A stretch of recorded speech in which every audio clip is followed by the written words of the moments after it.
Jail में डाल दो।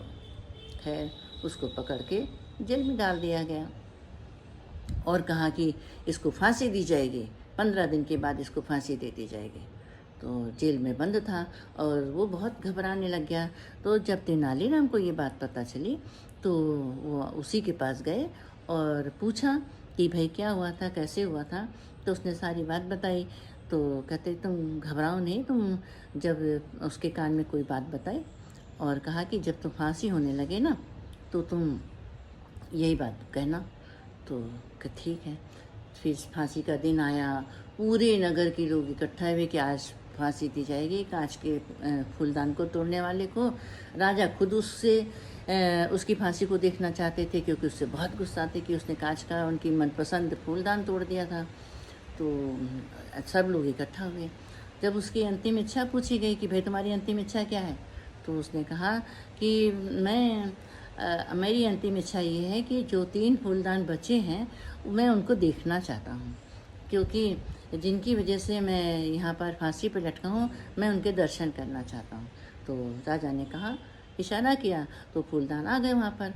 उसके बाद जो फूलदान जब आए तो उसने उसके पास रखे गए, उसको फांसी से उतार दिया गया कि तुम देख लो इनको ठीक से।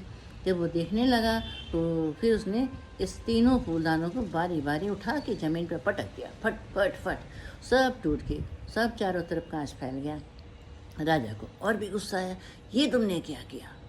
तो कहते मैंने 3 लोगों को फांसी के फंदे से बचाया है। कहते कैसे तुमने फंदे से बचाया। कहते मैं एक फूलदान टूटा तो मुझको फांसी हुई, और ये 3 फूलदान जब आगे किसी के हाथ से कभी ना कभी तो टूटते तो उसको फांसी हो जाती। तो मैंने उनके प्राणों की रक्षा की है। मैं नहीं चाहता कि मेरी तरह से उनको भी फांसी हो, इसलिए ये हत्यारे फूलदान हैं, ये किसी की हत्या करने वाले हैं, किसी की जान लेने वाले हैं।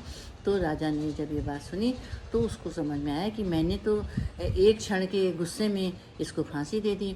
क्या फूलदान की कीमत मनुष्य के जीवन से ज़्यादा है? नहीं।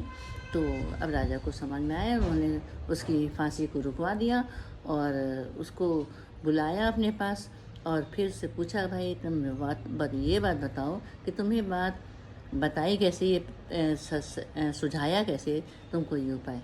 तो कहते तेनालीराम जी ने मेरी रक्षा की है और उन्होंने बताया था इस तरीके से।